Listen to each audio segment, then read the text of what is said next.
Hi friends, as exam dates are closer and we have to cover the entire syllabus in a short span of time, I had decided to launch a snippet series for us to learn together some interesting facts.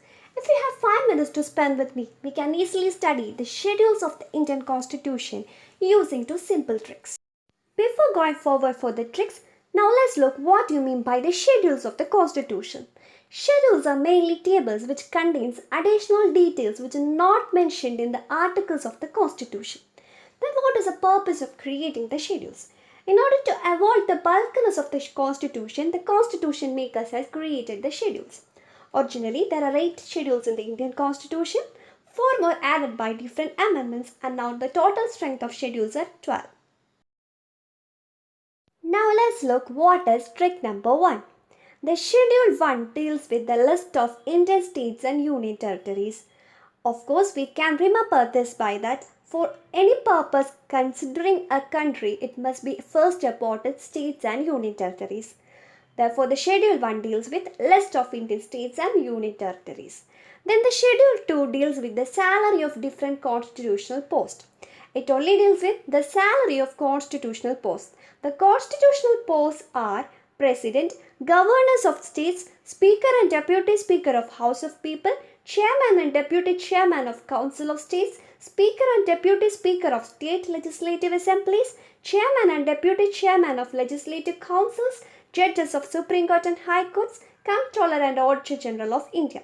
It does not include the Chief Ministers, other ministers and other such posts. Schedule 3 deals with the oaths of different constitutional posts. The Schedule 2 and Schedule 3 can be remembered using a single trick. Often, salary is asked first before taking any post. That is a trick to remember Schedule 2 and Schedule 3. Then the Schedule 4 deals with the allocation of seats to Rajya Sabha. We can remember this by thinking in mind that shape of 4 when turning into upside down looks like a chair. Therefore, the Schedule 4 deals with the allocation of seats to Rajya Sabha.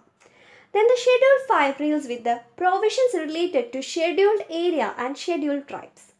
We can remember this by thinking that shape of 5 resembles simply like S. Therefore, Schedule 5 deals with scheduled provisions related to scheduled area or scheduled tribes. Schedule 6 deals with the provisions related to tribal areas of 4 states.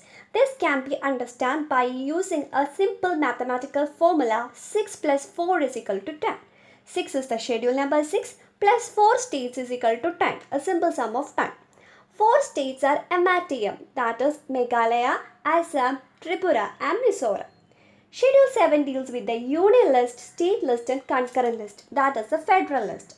We can remember this by rotating 7 in a 180 gives L. 7 is equal to L. Therefore, it deals with the union list, state list and concurrent list. The union list consists of 97 items, state list consists of 59 items and concurrent list consists of 52 items. Then the Schedule 8 deals with the list of 22 scheduled languages. We can remember that 8 pass can at least read one language. This is a simple trick. Then Schedule 9 deals with validation of certain acts and regulations. And the Schedule 10 deals with anti-defection law. These two can be remembered using a simple trick. The parliamentarian had kept certain acts in the Schedule 9 of that cannot be reviewed by courts. But as a reaction to this, Schedule 10 acts against faulty parliamentarian who changes parties. Therefore, the Schedule 9 is validation of certain acts and regulations and Schedule 10 is anti-defection law. Then the Schedule 11 deals with Panchayati Raj and the Schedule 12 deals with municipalities. This can be remembered that as villages existed before cities, therefore Panchayat comes first and then municipalities. Then trick number 2. The trick number 2 is the most commonly known code, that is the tiers of old Prime Minister. Tiers of the old Prime Minister, they can expand this abbreviation as T stands for territory. E stands for emoluments, that is the salary. A stands for oath or affirmation, or that is affirmation. R stands for seats in Rajya Sabha, therefore Rajya Sabha.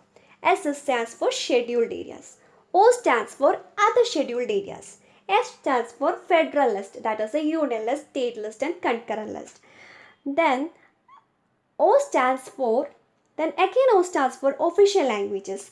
L stands for land reforms. D stands for defection. P stands for panchayat. And M stands for municipalities. I hope you all like these tricks. If you are new to my channel, please do like, share and subscribe. Stay connected with us. Stay safe, study safe. Thank you.